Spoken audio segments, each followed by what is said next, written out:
Здравствуйте, в эфире новости спорта, в студии Власий Сергеев. Мужская сборная России по гандболу на своей площадке со счетом 31-24 победила команду Фарерских островов в матче третьего отборочного раунда чемпионата Европы.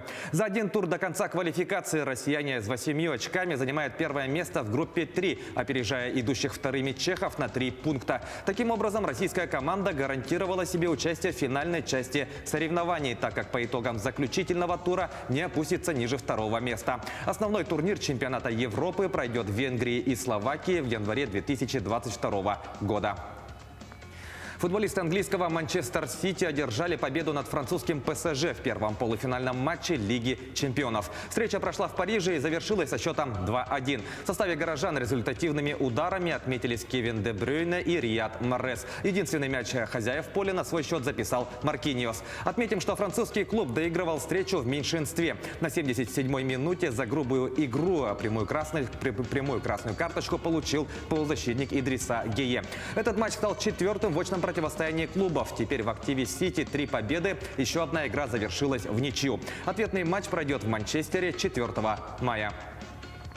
Баскетболисты московского ЦСКА на выезде со счетом 85-68 обыграли турецкий Фенербахче в третьем матче четвертьфинальной серии плей-офф Евролиги и вышли в финал 4 турнира. Самым результативным игроком встречи стал форвард армейцев Уилл Клайберн, набравший 34 очка. У хозяев площадки самым точным был Нандо Де Кало. На его счету 22 балла. ЦСКА выиграл серию со счетом 3-0. Клуб в 9-й раз подряд вышел в финал 4. Отметим, что армейцы являются 4-кратными победителями турнира. Решающая часть Евролиги пройдет в конце мая в немецком Кёльне. «Авангард» впервые в своей истории стал победителем Кубка Гагарина. Накануне омский клуб на своем льду со счетом 1-0 обыграл московский ЦСКА в 6-м матче финальной серии плей-офф континентальной хоккейной лиги. Единственную шайбу на 20-й минуте забросил нападающий команды хозяев Сергей Толчинский, который в итоге был признан самым ценным игроком стадии плей-офф. В его активе 6 взятий в ворот и 14 результативных передач. «Авангард» выиграл финальную серию до 4 побед со счетом 4-2 и стал 7-м по счету обладателем Кубка Гагарина.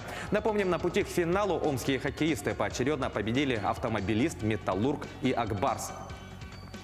Перейдем к событиям нашего региона. Якутские боксеры стартовали на первенстве России. Соревнования проходят в Серпухове. В весе до 52 килограмм якутянин Евгений Мартынов, представляющий Санкт-Петербург, выиграл у дагестанца Северахмеда Саидмагомедова. В категории до 49 килограмм Валерий Толбан-Егоров оказался сильнее Данила Лысенко из Свердловской области. Таким образом, оба боксера вышли в четвертьфинал турнира. К сожалению, первый соревновательный день не обошелся без потерь. В стартовых поединках поражения потерпели Виталий Стручков и Назар Андреев. Сегодня из числа якутян ожидается выход на ринг Яна Алексеева, выступающего в весе до 56 килограмм. Якутянки вышли в полуфинал второго этапа спартакиады молодежи России по волейболу среди юниорок. Соревнования проходят в Якутске под сводами Дворца спорта 50 лет Победы.